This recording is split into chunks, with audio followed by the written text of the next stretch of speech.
I was fired on a Tuesday morning with a cardboard box in my hands and 9 years of my life reduced to a few personal belongings. They thought that was the end of it. They didn't understand that it had just begun. My name is Derek, and for almost a decade I worked as a senior accountant in a mid-sized logistics company.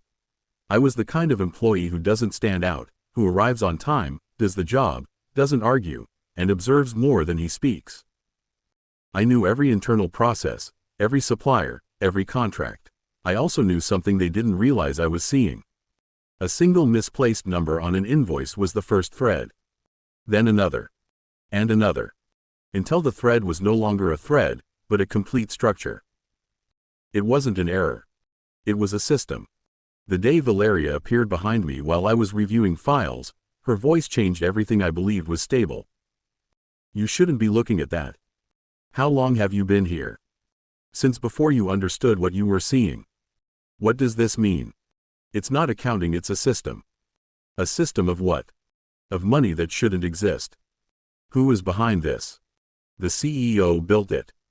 That doesn't make sense. It makes more sense than you think. Check the ultimate beneficiaries. That name you saw is not a coincidence. It's the CEO's direct family. And the CFO signs everything. You're not seeing mistakes, you're seeing decisions. From that moment on, I no longer worked only with numbers. I worked with an uncomfortable truth that was starting to take shape.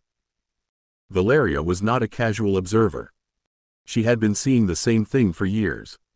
But she had learned how to survive inside the system. Until that day. Because when someone else starts seeing what you see, silence stops being safe. Don't talk to anyone. If you do, everything disappears. Then what do we do? Nothing yet. Document everything. I'll handle the rest. And that's how it started. Files outside the system. Duplicate copies. External backups. Invoices that didn't add up. Repeated contracts with different explanations. Transfers disguised as operational expenses. Suppliers with no real structure. Shell companies registered under people close to leadership. Everything fit too perfectly to be accidental. And the worst part was the audio. A hidden file on a misconfigured internal server. A full meeting between executives. The CEO's voice was clear. Flows must remain clean. No one can trace duplicates. If audit asks, it will never reach that stage. Because everything is already integrated into the system. That's not management, Valeria said. That's absolute control. Once you understand that there is no going back. The decision was simple. Do not confront the company directly. Do not give them time to erase anything. An external lawyer was the first real move. This is not a labor dispute, he said. This is a criminal structure inside a private company. Then what do? We build the case without them seeing it coming. And we wait for the exact moment. That moment came when I was called into a meeting. The room was cold. Long table. 3 people in front of me. The CEO Josue. The CFO. And the corporate lawyer. We have detected access outside your role. I am a senior accountant. Everything I reviewed was within my duties. This is not about duties. It is a serious policy violation. And a major risk to the company. So what exactly are you saying? That your relationship with the company ends today. And we can do it the clean way. The document was placed on the table. Full confidentiality. Waiver of claims. Total silence. I read every line slowly. I don't sign. The air changed immediately. Josue didn't raise his voice. No signature is needed for this to end, he said. It's already over. I walked out holding a cardboard box. The parking lot felt quieter than usual. Valeria was there. Not surprised. Confirmed. Did you give them everything? Yes. Then there's no turning back. There never was. They will try to destroy you, she said. They already started. But it's too late for them. The prosecutors already have everything. And that sentence changed everything. The next stage was not conversation. It was an operation. Warrant entry. Server seizure. Digital evidence extraction. Account and contract review. And the audio. The same file they believed did not exist. At the prosecutor's office, the atmosphere was different. Cold but controlled. The prosecutor listened without interruption. When the audio ended, he didn't ask questions immediately. He only said one thing. "This is authentic." And at that moment, the case stopped being internal and became a full legal process. The trial was inevitable. The room was full. Lawyers, executives, evidence, and silence. Until the audio played in open court. The CEO's voice filled the space. Uncut. Unstoppable.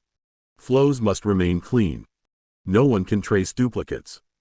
If audit asks, it will never reach that stage. The defense tried immediately. Challenge the evidence. Improper collection. But the technical expert shut it down. Internal server, no protection. No external breach.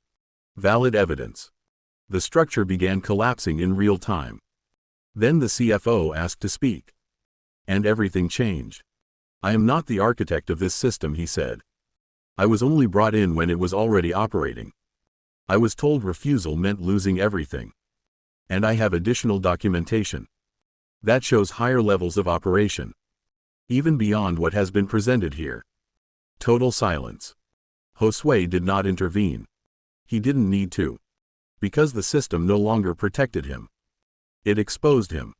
Hours later came the second blow. The fraud was larger than expected.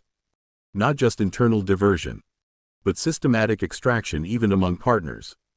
The CEO was stealing from everyone. Even from those who thought they were in control. And that was the real collapse. Not the evidence, but the betrayal. Months later, the trial ended. Full guilty verdict. Prison for the CEO. Reduced agreements for others. Court-controlled intervention of the company. No one celebrated. It simply ended. And that was enough. Outside, Valeria was waiting with 2 coffees. No triumph. Just reality. "This doesn't feel like I thought," I said. She didn't answer. Justice doesn't feel like a movie. It feels like silence. Because nothing is left unresolved. Later, I received legal compensation. Wrongful termination. Proven professional damage. Additional restitution. With that, I did not go back. I built something else. An audit and internal control firm. No noise. No facade. Just real numbers. Valeria became my partner. She understands how power behaves when it thinks no one is watching. I understand numbers.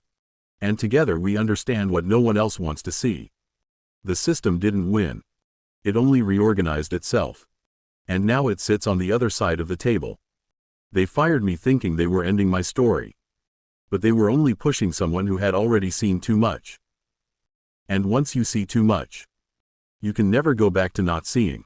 The journey doesn't end here. If you want to keep discovering more stories and surprises, subscribe to the channel and turn on the notification bell. I promise what's coming next will be even more exciting. See you in the next chapter.